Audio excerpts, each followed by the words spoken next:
clacker. The clacker. All right.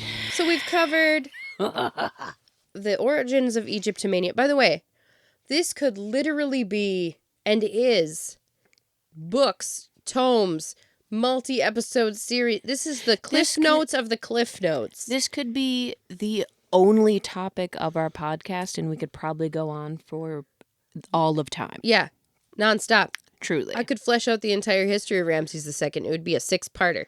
You know, like... It's madness. So don't even think for 2 seconds that we're experts on this. This is awesome and weird and strange and what the hell. Yes. And also to re-inspire everyone to remember the magic. Yes. That is Egypt and mummies. Because it's so bananas. It is bananas. It's bananas. It's wild. Because we've talked about this before. The fact that Cleopatra exists closer in time. I hate this. She exists closer in time to us than she does to the building of the pyramids at Giza. That gives me like existential dread. Because that makes my palms sweat. illustrates. Also, we don't know what's under that sand. I'm telling you right now. Also, we're not even touching They didn't know the Sphinx was there forever. the Sphinx. And then they were like, hey, what's that rock? Oh, it's a huge thing. Yeah. Also, we're only talking about Like a a tiny... history. We're not touching the kingdom of Kush. We're not touching... So many. We're not... I mean... Lost cities. It's deep. It is deep. And we're going to revisit mummies again. There's no How do way you not? we're not. I There's can't. so many things. Can I hit you with I'm ready. a weird one? Okay. Again, 1800s, England and France. Suspicious eyes. Scene is So, set. As we've talked about, during this time, it was fashionable among the elites to purchase Egyptian mummies for various reasons. But one of them was to host social events where the body would be unwrapped in front of guests. See, I've seen paintings of this. There are some famous paintings depicting mummy unwrapping parties. Yeah. Like a gala. Well, you know, And a dinner they were- party. Yeah, really. They were pitched as very highbrow scientific demonstrations. Oh, my God. But they also functioned as eerie, macabre entertainment for bougie white people. A spooky, a spiritualism. What if a curse is released while we do this? No, you're desiccating a dead body. Desecrating, not desiccating. It's already desiccated. Yeah, it's done already. It's cooked. And the Victorian era loved them some pseudoscience, piss whispers, Shout and out. theatrics, and just all. They loved the weird. What a time to be of it. alive. Just crazy. And this practice offered it all: archaeology, stolen goods, a dead guy, a surprise reveal. It was a social event of the season. It had everything. It truly was. It was a nightclub in New York. It has everything. And as we've talked about Egyptomania, they were obsessed. The fascination with Egypt around this time was everybody want anything they could get their hands on or to be included in. They wanted to be invited, right? We had talked about colonial looting under British influence. Oh, They took everything, thousands of antiquities, mummies. If they could have shipped back a pyramid, they probably would have. obelisks. They took entire obelisks. Entire obelisks. Yeah. So, who actually held these events? Yeah, Right. who was doing this? One of the most famous God, examples here we go. is a surgeon and antiquarian named Thomas Pettigrew. Curiously long life for a common garden rat. Sorry. Oh, God.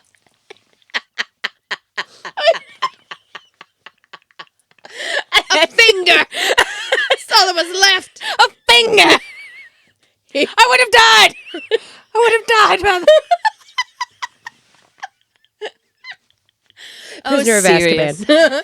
The man that you are. The man that thinks that. For the people who just think I Also- had a stroke. Also, fuck you, JK.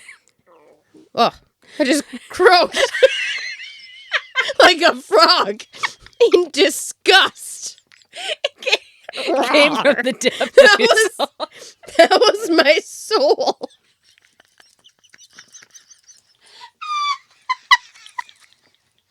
That was my frog in my stomach. My witch is familiar. Was like, Also, yeah, me too. his name's Leonard. I love that. Yeah. Come on, Leonard. Oh. So Thomas Pettigrew. It's the delivery of the line. I would have died. It's like a brain worm. You have to get it out. Curiously, long life. For a common god and rat. Common God and rat. 12 years! I've done my waiting. Okay, we gotta stop. It's out of control. He was actually nicknamed Mummy Pettigrew. What? Mm-hmm. He was well known in London social circles for his private parties where he would unwrap and autopsy mummies for the entertainment of his guests. Was he a medical professional? He was a surgeon. Oh, he was a surgeon. Yeah. You told me that. I Yeah. heard that. I was so thrown off by his name. I deleted who and what You were he like, was. he was a rat. Rat best! Always back to the rats. With me, it's always back to the rats. He claimed these were held for purely scientific purposes. Oh, please. Right. Very, Please. What did Mummy you learn? parties. What did you learn at the mummy party? But these events were often attended by the elite. They included wine, apps. Like you do. Apps, Yeah. small plates, tapas, finger foods. A bruschetta. Could you imagine? There's just No, because in previous episodes, autopsying a mummy, and you're like, this feta's delicious. I feel like I very specifically said in the last episode of this podcast did. that I will not eat food in the same room as a dead body. You did say that. Yeah. And this extends They to... were unintentionally eating dead bread. I would just be sitting there like, I wouldn't even want to open my mouth. I wouldn't That's want the to thing. be. I wouldn't want to be at the party. I'm gonna stay I'm home. going to be worried about the humors, the air, the miasma. That's how you get the curse. You don't open your mouth around the mummy. That's the rule. You're just in the room like turning purple. I can't breathe. No apps. No apps. There's gluten. It's like a waiter. You're like, no. But they're all just like very fancy too. So they're in like their full like Oh, I'm dying. balloons. What are the hoop skirts and Did shit? you say balloons? I said balloon. I was trying to think of the big skirts. Hoops. Yeah, Hoop like skirts. the full skirts. Yeah. Yeah. I don't know. Big skirts. Big skirts. Like that. But honestly, same. Like, they're just sitting there like drinking and like, No. you know, having crudité. Delicious. The caviar. So guests would come, as we said, in their finest clothes, and would gather in the parlors and salons, and watch the host or expert slowly cut through the wrappings. The drama of it. They would gasp Oh, and gawk. Egad! He's dead. They would take note. That's what they would say. He's dead!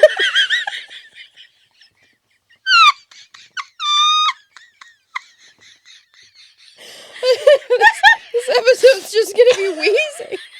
It's like, ooh. I mean, probably. Someone said, oh, God, I'm crying. And sometimes they would keep pieces of the wrappings or bones as souvenirs.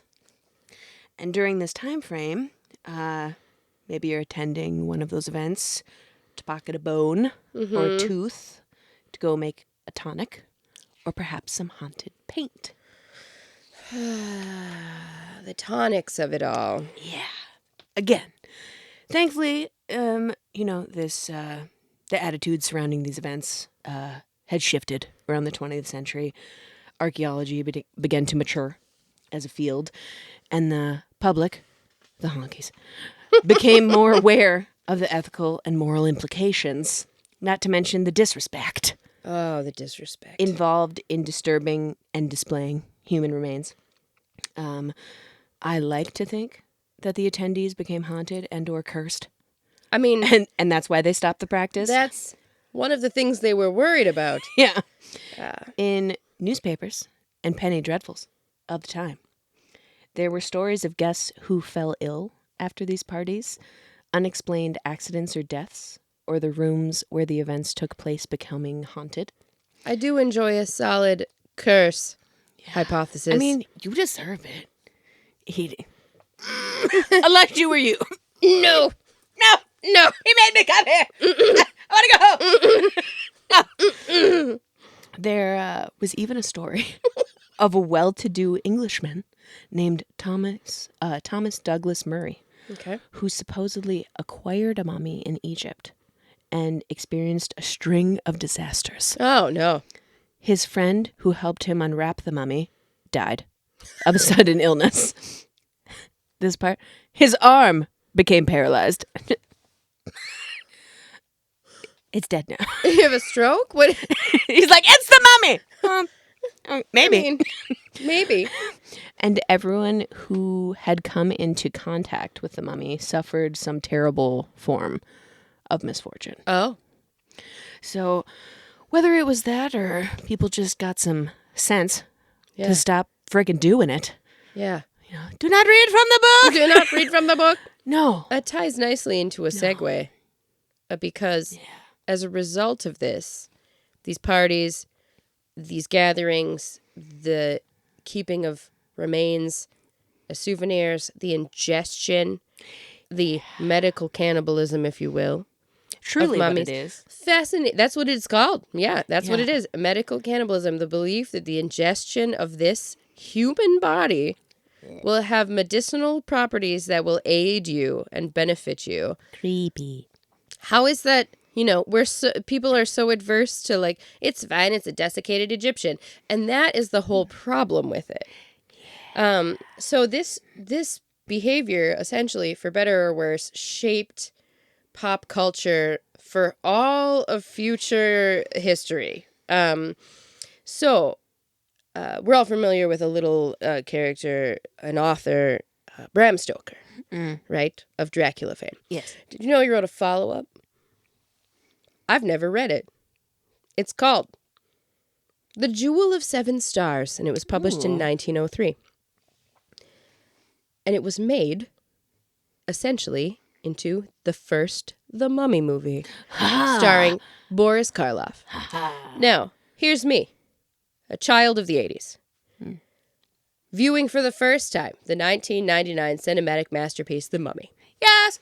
Having no idea that it is a remake I didn't know that until today. of the 1903 classic, The Mummy, which I have seen a gajillion clips of and still images of because Boris Karloff in The Mummy, like makeup and costuming, is an iconic staple of the horror genre. Yeah.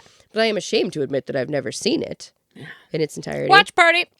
Why not? It's gotta happen. And it also gave rise, that story and the film in 1903 gave rise and fuel to the concept of the mummy's curse. And so that trope, again, persists to this day because of not only this string of bizarre deaths, and of course, the curse of King Tut's tomb has been discussed ad nauseum. But like, I'm sorry, if the 30 people that were involved die over the next 25 years, but half of them were over the age of 50, yeah, they gonna die. Half of them got cancer. One of them got bit by like a weird tuberculosis bug or something, got some malaria. Yeah, that happens. Half of them, when you open a tomb that hasn't been opened for thousands of years and you breathe in dank tomb air, Poison and gas. it's riddled with aspergillosis, which is a fungus. that kills people to this day. It's not what you want to breathe. Like, I think it's called Asper. It's called Asper for sure, and I think its full name is Aspergillus. Yeah, not Rosis. Gillus. Aspergillus. You added a little extra. Rosis. A little spicy mustard on it. With the Aspergillosis. Aspergillosis. Yeah. We'll call her Asper for short. They're inhaling it. It's not Don't breathe that shit. No. So all these things occurring, yeah, people gonna die. Yeah. After you live your life. And I got hit by a car. Yeah, 15 years later. You know, like, no, there ain't no curse. No. But if you unwrapped a mummy in your living room, you should have a curse. I think so. Especially if you're just eating and then also trying to, like, steal a finger. Mm-hmm. And also the inclusion of Egyptian, like, iconography and imagery massively influenced Art Deco design of the time, which gave rise to a ton of, like, different, like, building structures, fashion choices, art choices, design choices that greatly influenced the first half of the 20th century. Yeah. And so this had, like, huge and long-lasting impact on culture, not only in the West, but in Egypt itself. Because the absolute disrespect, the appropriation, the outright theft, and ultimately the destruction. Yeah. I mean, it was just wide-scale, widespread destruction. It was grave robbing, it was cultural theft, it was everything that goes against, like, the supposed doctrine of museums, conservationists, and archaeologists. Like, it was just bullshit, essentially. Yeah. And according to modern museums, museum archivists, museum preservationists, these are continued and ongoing issues to this day. Flashback to that guy I saw in the Science Museum, poor unnamed mummy who I don't remember. Is it ethical for potentially all of remaining time to display the remains of a human being that was interred? Is it ethical to display the remains of a human being ever? You know, these are the questions. Like, it's very strange. If a person does not consent during their life, is it okay for those of us who will come years later to remove their corpse from wherever they were interred and put them on display? It's a bizarre practice. And the more, I think as a kid, I was just like, wow, a mummy. Like, that's a person. Amazing. Oh, shit. But even as a child, I was like, holy crap, that's a person. And then it caused, a mortality-based existential crisis. Damn it. Yeah. For real. So the ethics come up frequently now because there's a lot of, like, debate and no global consensus on how to deal with remains. So, like, what is the legal status of an ancient human being's body? Who quote unquote owns it? Right. And if that you can't person track, like, family lineage. Well, and if something. that person was buried when the country didn't exist, if that person was removed, if that person is somewhere else, like, what if they're on private land? Yeah, what like, happens? There's so many. Does weird. Anyone own them? Like, it's very they're weird. people. And so this comes up a lot when discussing repatriation. And repatriation is a very hot topic because, and of course the British Museum is the example that comes up, and the Louvre that come up over and over and over and over. They stole so much. Yeah, and I've mentioned on previous episodes the quote-unquote Elgin marbles, the marble statues that were stolen from the Parthenon. Oh. They were called the Elgin marbles because they were stolen by him. And they still are in the British Museum, and Greece wants them back. And they're like, hey, you took them while we were occupied by the Ottoman Empire. Give them the fuck back. Yeah. And they won't. And the Koro statue that they took off of the building that's adjacent to it, and, like, all of these things were essentially looted. They were. They were stolen. Oof. And so so fucking weird. Yep. And as science advances, there's other stuff that's coming up now that never would have been considered even in the last 100 years, like DNA testing and genetic privacy. So we want to know more about diseases, ancestry, diet, the way these people live. Well, consent is impossible. They have no existing relatives. No. So You some can find like a haplogroup. yeah, and so like some they're in. people argue that this is a violation of bodily autonomy to extract DNA from corpses. I find that to be a little bit more of a stretch, but I feel like there has to be a statute of limitations on that. yeah, and I think it all depends on the context in which this is being done, the purpose, Right. and then ultimately what's happening with the remains. So just this idea of the commodification of the dead as like a thing you can put on display and then charge people money to come see. And also that this display of them creates massive preservation challenges because they're exposed to light and moisture and heat. And like, what are you sacrificing in exchange for this? Right. And so there's a lot of different ways that this is being handled now. Some mummies, after they are discovered, are now reinterred. Okay. Some mummies, after they are discovered, are placed back in the original tomb setting inside of airtight cases. Yeah. So they're placed back in situ and then protective like preservation, and glass plates put over murals and things like that to prevent people from basically ruining it and destroying it. It's like keep it there and document it. Well, and like why you gotta bring it somewhere else, potentially ruin it, put them on display, which is odd.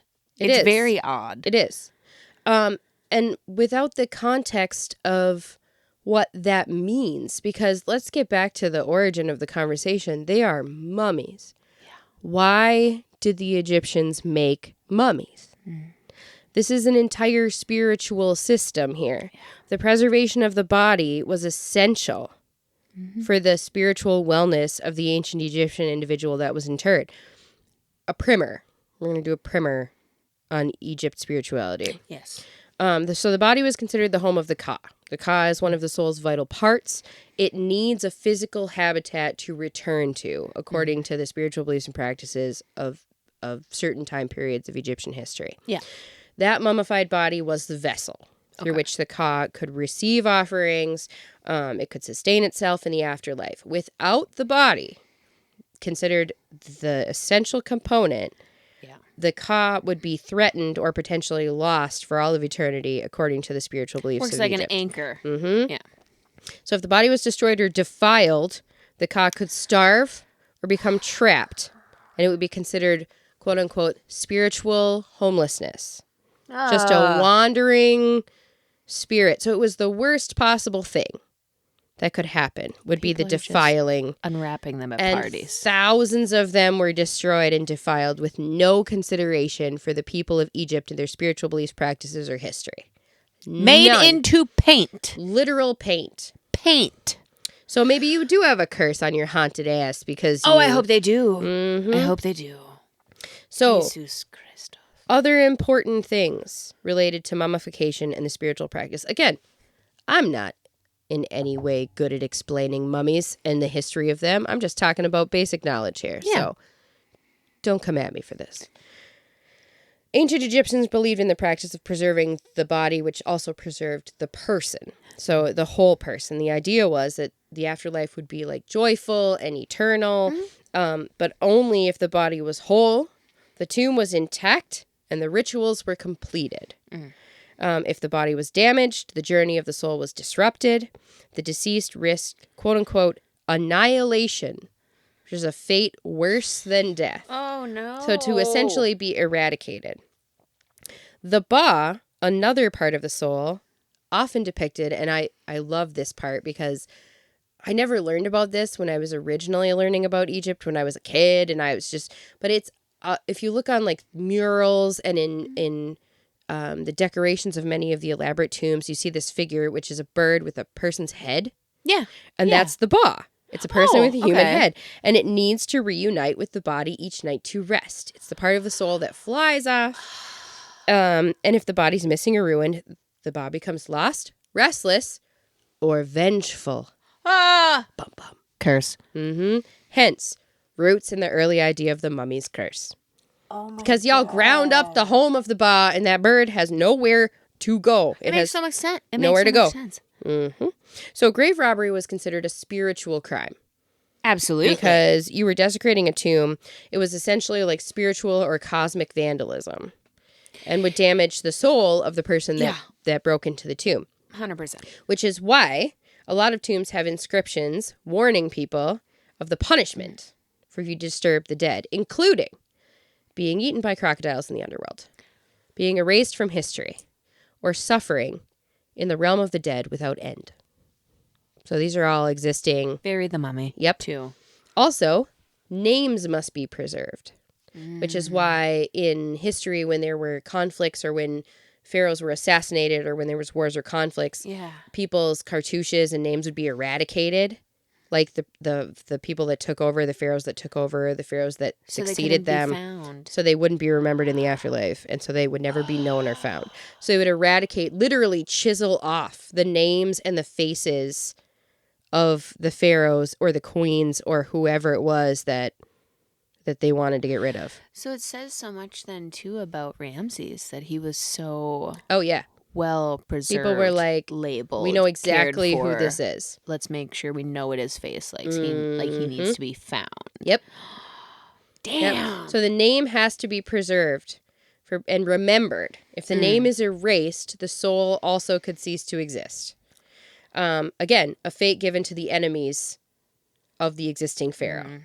And that could sometimes include previous family members that were eradicated.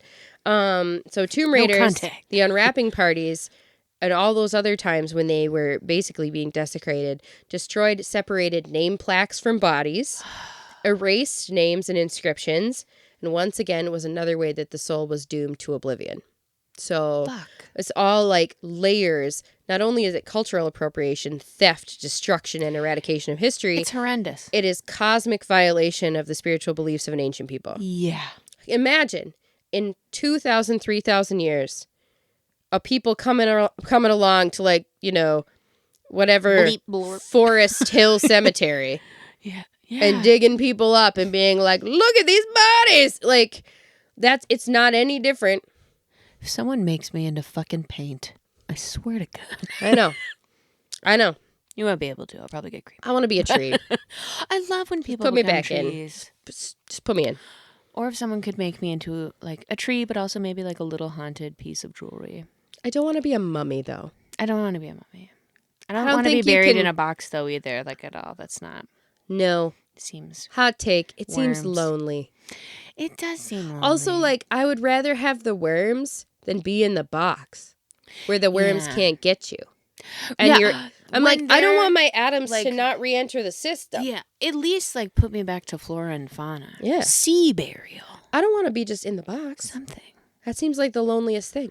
Or sky burial, but don't watch it. Don't watch it ever. Don't YouTube it. Don't Google it. Don't look it up. You don't want to see it. But that's why they usually had those like big stairs going up, and they were like little coliseum things for the sky burials. Yeah. For some of them, anyway. I know some were just like on a mountain. You know how when seagulls know French fries are going to get thrown out in the parking lot? You know all the birds are there. Oh, they ready. You can't be putting bodies out there all the time and expect them not to be waiting for their next haunted meal. Ha! No. So this is obviously a giant problem. Yeah. This destruction. And a change in ethos over the generations leading up to today has resulted in a massive change in the perception and treatment of mummies, which is wonderful. And because of technology and science, we have the opportunity to use minimally invasive methods to examine mummies, CT scans, x-rays, endoscopic exploration of tombs, sending those little cameras in so you can see what's up. Those things are sick. Amazing. 3D modeling, remote sensing. Lasers. Oh, yeah. And they send the drone down and it can do all the mapping and stuff. It's all crazy. the robots. Send them in. There was a whole water system in here. Mm-hmm. And in some cases, they don't even need to open a sarcophagus anymore because of the scanning. So they're like, I don't even need to crack this bad boy. Like, We're good. No one needs to die. Now, that doesn't mean Of that stops people. Aspergillosis. The rosis. as Sarah makes up funguses. I deserved that. Whatever it's called. I want to say Get out of here, nerd. Baby's village, Baba Bonkers. It had to be done. It did. Yes. So, current mummy ethics. Yes. Collaboration with Egyptian authorities. Obviously, the Egyptian government has taken a much stronger interest and stance in the preservation, maintenance, and treatment of its antiquities. Yeah. It didn't have a choice in the past. However, today's excavations require permits from a very controversial entity, an organization that is currently known as Egypt's Supreme Council of Antiquities. Doesn't it sound like something from Star Wars? It does. Yes. So Imagine like a tribunal. indeed. Oh! It's kind of it's giving mob vibes is what it is. So A little dystopian. yeah, little, so who is the Supreme Council of Antiquities, or the SCA? So it's a governing body in Egypt that's responsible for protecting and regulating all of the antiquities in the country. It oversees the following things: archaeological excavations, both foreign and domestic, museum exhibitions, conservation and preservation, the export, repatriation, and display of mummies and artifacts. It was founded in 1994, and it's the successor to the Egyptian Antiquities Organization, and it now functions under the Ministry of Tourism and Antiquities. Who is a part of the SCA? This is where it gets to my most controversial figure. The SCA is headed by a Secretary General, typically an Egyptologist or archaeologist appointed by the government. As of recent years, the council operates under the larger Ministry of Tourism and Antiquities, led by the minister appointed by the president. The body includes senior archaeologists, cultural heritage experts, museum directors, and legal advisors. Okay. Who is the most famous and controversial member of the SCA? Well, that would be Dr. Zahi Hawass, Oh my God. former Secretary General and global face of Egyptian archaeology for decades. If you've watched a documentary on Egypt or Egyptian archaeology, you have seen Dr. Zahi Hawass. I probably have. He is currently preparing for a global tour, a night with Dr. Zahi Hawass, in which you can pay hundreds of dollars to sit down at a discussion type forum to hear about his many tales. Coming to a town near you. August 2025 in Minnesota, apparently. Oh, damn. So, St. Paul Globe. maybe. Maybe. You know, the Commodore looked it up. He was like, how much is it to just sit in the same room as Dr. Zahi? Too much, as it turns out. No. So what is he known for? A very vocal proponent of demanding the return of stolen antiquities, including the two most famous antiquities outside of the treasures found in the tomb of King Tut. The Rosetta Stone and the bust of Nefertiti, which Egypt does not currently have, which blows my mind that Egypt does not have the bust of Nefertiti. Are they both in the British Museum? I will get to where they are. Oh, okay. He's also Spoilers. famous for wearing Indiana Jones-style hats, which he does, Nice. and his many, many, many, many, many, many media appearances. He's a star. Controversial. Thanks. So, Sorry. well, he is. He is. No. Not all bad, right? He's No, an expert. you're doing it for He's good powerful. reason. If you're trying to get things back, but if it's pure that you're doing that. You know the vibes that he gives off, though? Again, 1999's The Mummy. You know the museum curator for the Museum of Cairo in Cairo? With the fez hat? Yeah. Yeah. That vibe. He would absolutely work for Imhotep, all right? Gotcha. I mean, he's no Benny. He's not on the wrong side of the river. Get the next. But he would definitely work for Imhotep. He has been accused of extreme nationalism, gatekeeping, and suppressing dissenting Egyptologists and archaeologists. That's not the way. Alleged autocratic control over who can excavate and publish, and accusations of corruption, including being removed briefly during Egypt's 2011 revolution. Did you know there was a revolution? Mm-hmm. And then he was reinstated. He's also notorious for apparently not allowing women to preside over very large digs, and potentially accused of basically claiming credit for the discoveries of archaeologists that work for him or under him. And if something is discovered, not allowing the permit for the archaeologist from other organizations, entities, universities to work on the projects, and then instead giving himself or the archaeologists that work for him the permits. He's the king. Yeah. He sounds like a shit. I mean, sorry, I'm passing judgment. And the man, you know, don't get me wrong. The man has done a lot for the change in attitude towards the preservation and repatriation of Egyptian artifacts and antiquities. However, there is no way to separate him from his shitty behavior, basically. Well, it's absolute power corrupts. Right, and he's pretty sure he's the best at everything. Well, and taking credit and for discrediting other people. Yeah. And not being open to ideas and discoveries. No, and certain because things, heaven forbid something that changes a discovery you made or modifies the narrative should exist. Now, it's giving Graham Hancock, all right? And because have you ever heard for real though of the Younger Dryas? The way I'm getting an ulcer, I'm gonna get aspergillosis, whatever. We need to make a list of all these people. Aspergillosis. I'm getting aspergillosis. It's in my side. Aspergillus. It's in my bones. I breathe it in my lungs. So here's the thing. Like, you know how I feel about Graham Hancock. I do. Right? If you all can't tell, you know now. I have never disagreed with Graham Hancock's sentiment that we should willingly and openly rewrite history if a new discovery is made. Is that Absolutely. not literally the point? It is the point. It is the point. And in a place like Egypt, where society is built on society and people are eradicated from history and lost and found and buried in sand, and like a rewriting of the timeline and the understanding of human history should be, in my opinion, a fundamental value that we all share. Yeah. If and when proven evidence exists to do it.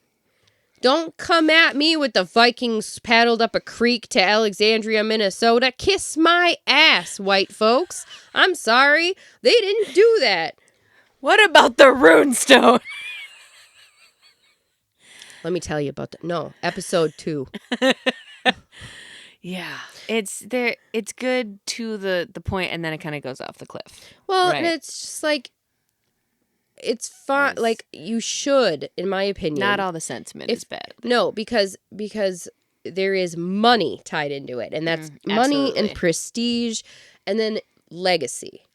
People want to fix their legacy as the person that did this thing that was never disproven, or discovered this or discovered that. And the idea of being eradicated from history as the person that found that out is distasteful to many an archaeologist. But how many things have been ignored just because of hubris? Many. Like, it's so many. It's so disheartening. And damn it. So that's kind of where it falls into an area for me where I'm like, Now, the SCA has engaged in very aggressive repatriation efforts. Like, aggressive. The ska. The SCA has made repeated demands, not like requests, not like, will you work with us? They are like, give it I hope this email finds you well. back. No, they're like, you stole it, give it back. Yeah. Shame. Especially the following list of things. Rosetta Stone, which is in the British Museum. Bust of Nefertiti in the museum in Berlin. The Zodiac of Dendera in the Louvre. And mummies and human remains held in both private and public collections worldwide. Because don't forget the private collectors. Do they have a list? They haven't released it. I bet they have a list. Well, I'm sure there is some. Not. You don't become Dr. Zaki Hawass and not have a list of enemies. No. All right? Well, so people like, I know you got 2 mummies in your basement. Just think about the items that we, the public, have no idea exist because they were never seen, viewed, found, looked at, that could change an entire timeline of not only history, but techniques, who was in power, the role of women, like just so much. And in recent years, Egypt has successfully negotiated the return of thousands of looted artifacts. They have taken legal action against entire governments to get items back. They have created moral pressure campaigns as if you truly respected our culture, you would give it the fuck back. Yeah. Now, they face some criticism because you can't be the Supreme Council and be truly good. So they need a rebrand. Yeah, and the whole the supreme ruling council of all. and I understand this is a gray area, but like they are criticized for a few different things, including that whole permit issue of who gets to dig what and where and when. Yeah. Also, walking the line between nationalism, which I will not speak of right now because we're going through it in the United States. Yeah. Nationalism versus like global collaboration. And then they are facing some pretty intense Western resistance. So countries argue that their holdings were legally obtained. And I'm like, that's a shitbag argument. They're like, well, we bought it legally, so we don't have to give it back. Like, I bought it. Like, bought it fair and square. Do you have a receipt? I bought it from the pawn shop, fair and square. I don't have to give it back. It's mine. And that's the vibe. And they were legally obtained before modern laws, so you can't apply them to what we have. It's ours. They're ours. We're not giving them back. British Museum. So again, it's just like a slap in the face. It's like, on one hand, you understand why they're so pissed. Well, and they're, right? Yes. And then it's just, on the other, it's like, fuck. And it's like, is it standing in the way of other things? I'm for, get the things back. Yeah. And get the things back. But also, let new discoveries happen. So, for context as to why they're so aggressive and what has come of their aggression, I have a brief list of things that they have managed to get returned. Ooh. Some of them are shocking that other countries had them in the first place. A whole sarcophagus was returned, and I can't say the name of the pharaoh. It's all consonants. Oh. Was returned from the U.S. in 2019. Oh, wow. Recent. It was a stunning gold-plated coffin from a priest from the Ptolemaic era, the Ptolemaic period. It was smuggled out of Egypt during the Revolution, so 2011. Fuck. Yeah. And then it was sent using forged export papers to the United States. It was acquired by, of all places, the fucking Met. What? The Metropolitan Museum of Art. They were just like, for we got $4 million. You bought a gold-plated sarcophagus during the Egyptian Revolution, and you were like, we're just not going to look at that. Weird that it just appeared for sale for $4 million. It's like, no, you took advantage of a very intense thing happening. Yeah. And I'm like, come on, the Met. It's the 2000s. Get it together. So they kept it for 8 years, and then they were like, oh, crap, we better give it back. This looks bad. A fragment of the mural from the tomb of Seti I, remember whose mummy was found in that shaft with 40 other mummies, returned from the UK in 2001. Right. So- Did they just like cut off a portion of A vividly painted piece that was illegally removed from the tomb by robbers in the 1800s. Oh shit. Yep. It ended up in a collection, a private collection, and was returned after diplomatic efforts. And it was returned to Luxor, where Seti I's tomb was originally located. So they brought it back and put it Yeah. back where it originally was. And like Yep. Also, many stolen love that. mummies and body parts returned from Switzerland and the United States. Various mummies, motherfuckers. but not whole mummies. Heads, hands, and feet have surfaced in European auctions and U.S. collections. The SCA has actively pursued the return of these items, which were often separated from the rest of the body during looting.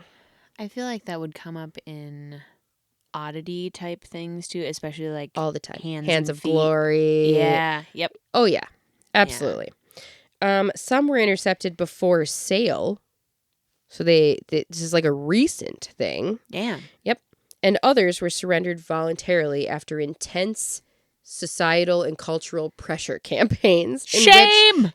In which the SCA rang the bell. It shamed them. They're like, I know Jerry. He has a mummy in his house. Mm-hmm. Get him. Also, a statue of Ramses II, which was returned from Switzerland in 2001. Now, when I say a statue, you're thinking like a statue, right? Statue? No. A statue.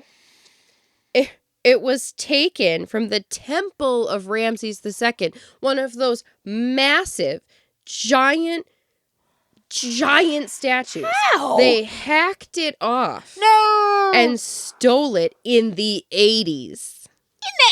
In the 1980s. They chopped that thing off, took a chunk of it. They found it in a Swiss gallery.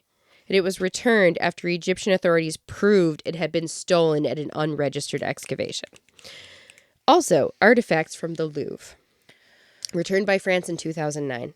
5 wall fragments stolen from a tomb in Luxor in the 80s.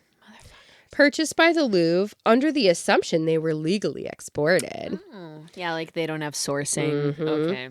Egypt cut off entire relations with the Louvre until they returned the fragments. They're like, fuck you, give them back, or we are done. The store is closed. Nothing.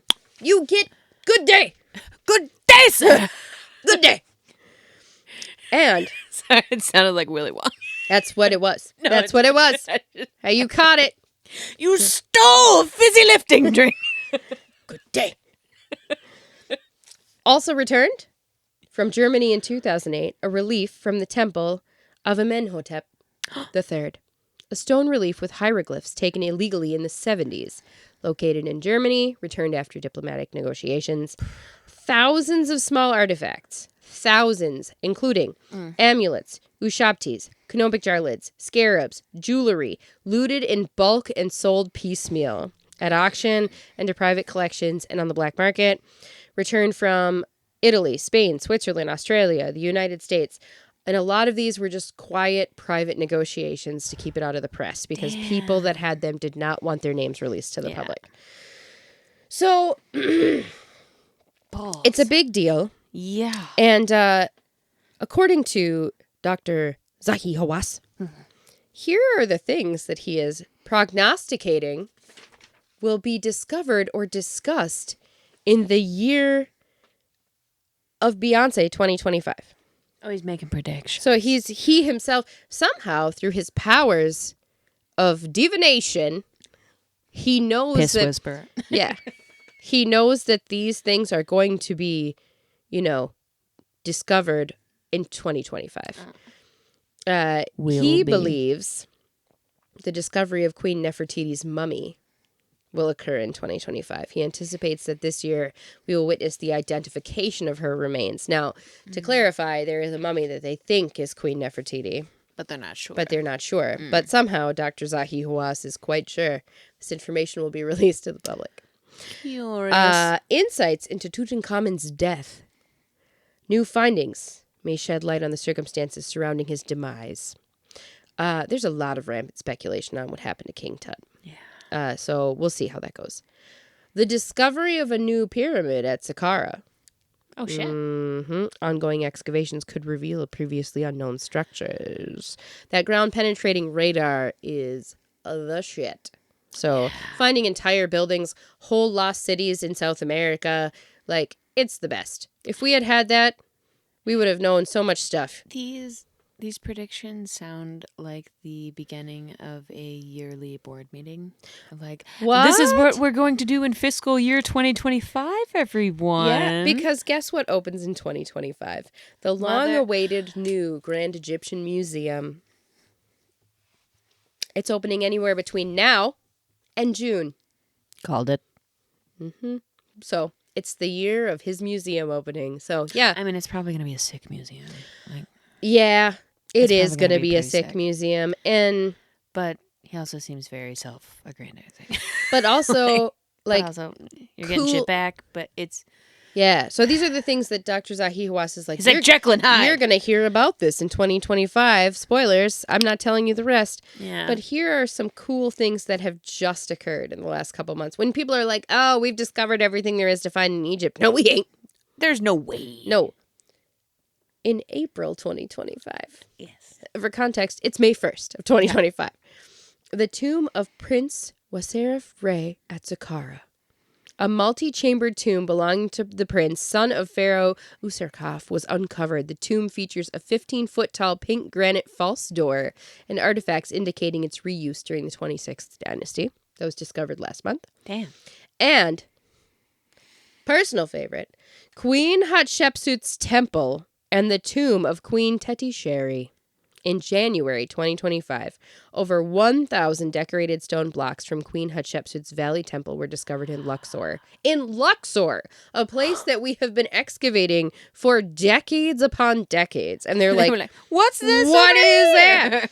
And along with that, the nearby tomb of Queen Tetisheri, providing valuable insight into Egypt's 18th dynasty. So, to this day, to this month, finding tombs that have never been found, artifacts that have never been found, tombs that have never been opened that are filled with untouched pigments where you can see the beauty of the murals, it's ongoing, it's alive, the history is happening, like, it's real, and these people are real, and the people that live in Egypt today and all of the cultural descendants of ancient Egypt have a right to be treated with respect, like the colonialism of it and the destruction of their history and the inherent blatant racism to treat the bodies of these people like they're nothing. It's beyond comprehension. It is, because how you can do that with no thought or care or just it is beyond comprehension. It is, and just in so and again, we've said we can do a bajillion episodes on this, right? These were two things I talked about that were weird that people did. There's more. Yeah, we and didn't they're go horrifying. into seances, like the spiritualism of it all, like mummies being used during spiritualist activities, like after they were piecemealed apart. On and on and on. Not to mention with all of their belongings being having the same thing being done with those. So the sordid fascination behind the mummies exists for everyone, I think, because this whole concept of dealing with death and the many ways in which humanity continues its ongoing battle against understanding the finite existence of a mortal being. It really raises a lot of like current modern day ethical concerns that, as you can see, continuously have come up over and over and over and over. And I think ultimately all we can do at this stage of the game is better. Period. End of it. Period. Just do better. Hell yeah. Don't be making paint. No. Don't steal corpses and have parties surrounding them. That's weird. Like, maybe not. Don't do that. I'm not a fan. No. Be respectful and wanna know stuff. Also, if you have a original The Mummy with Boris Karloff watch party, maybe snap a selfie and send it to us. Oh my God, please. We should do that. I'll make popcorn. That would be really fun. In my whirly pop. That would be great.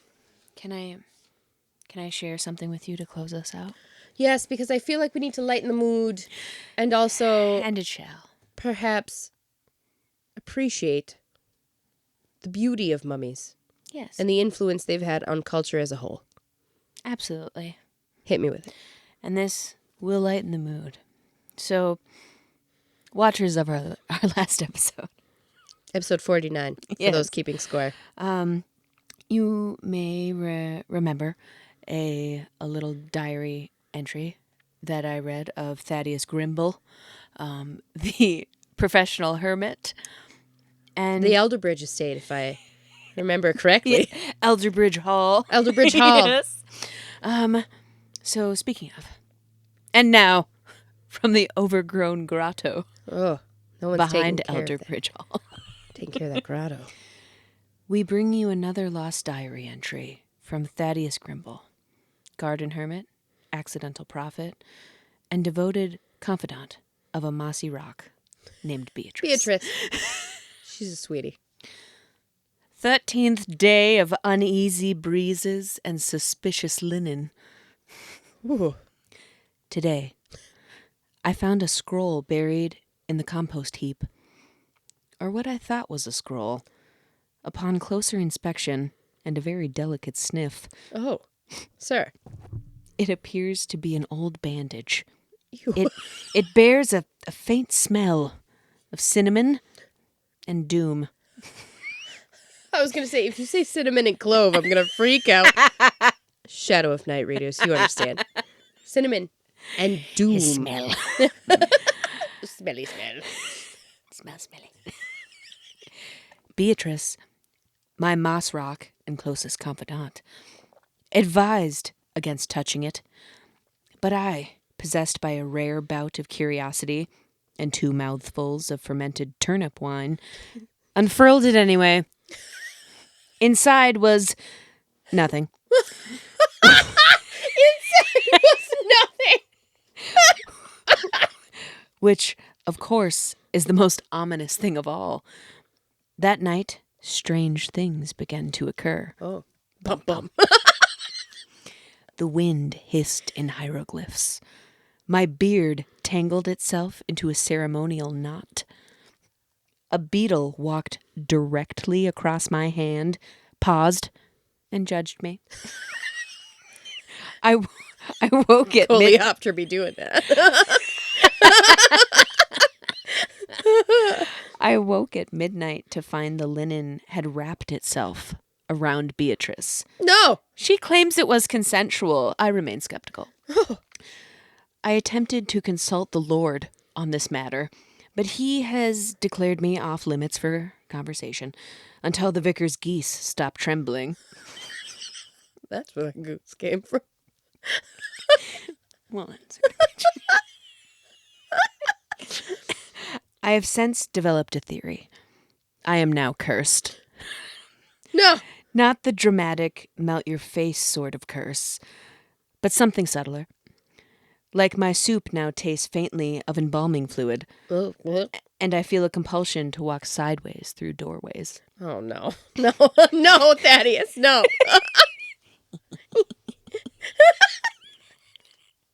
I made a protective amulet from a button, a dead crow's feather, Yeah. and half a walnut. Seems It does good. nothing, Oh, I was like, it seems solid, Dad. but I like how it jangles. I would too.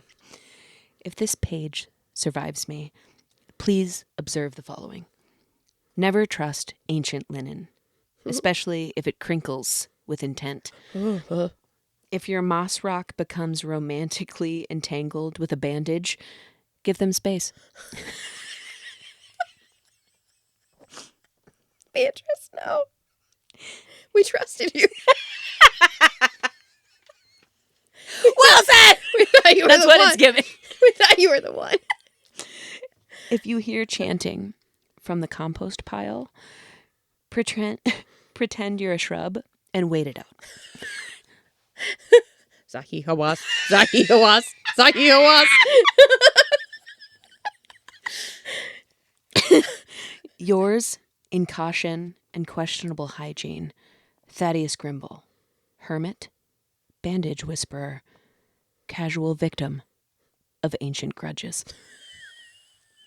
And scene. And scene. Yes, Thaddeus Grimble. Oh, I love that one. I love that one. So I think Thaddeus may become a recurring segment on our theme of whatever episode we're doing. Well, I for one love a hermit. I love him. And Beatrice. Getting down with the mummy lid. With a band? Just the bandage. She's just a rock. He's insane. She's literally, he wrapped it around himself. That whore. There's a bird in his beard. Jangling bones. Oh. Yes. I love that. I loved it a lot too. And this is gonna definitely be something we have to revisit, Mummies, because there's so much more. I don't even know where else to begin with it, but I would really love to know if any of you gobs. Oh, shout out to the gobs that have sent us any comments about their goblin jobs. Yes. So shout out to those of you who, and if you did have a goblin job and you shared with us about it from episode 49. Send us an email, and if you want us to read the description of your goblin job, we will change your name if you want. Yes. So or say your name if you want. Or say your name if you want. And also, if you too were haunted by the visage of a mummy in your youth, please let me know, because I'm starting to be concerned that maybe I was an unusual child. I'm worried now, but the only one I was afraid of the movie. Despite having loved it, whenever the first scene with Emotep, it's when he's like half. To be fair, a person how old and the were bug you crawls in his when face. you saw in it? 1999, I was 7. See, I mean, yeah, that would do it. I saw that in Titanic at a very young age. That would do it In the theater.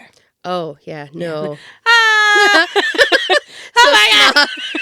No boats are safe. The mummies are so scared. Beetles. Never touch a beetle. Oh, scarabs. The yeah, scarab beetles. That did ruin scarab beetles for a while. Yeah. But you know. Freaked me out from June bugs for a while. But not for long. Nah, because they're pretty cool. They're so fat. They are. Yeah. Just flying through the air with no aerodynamics. You can hear them coming. Well,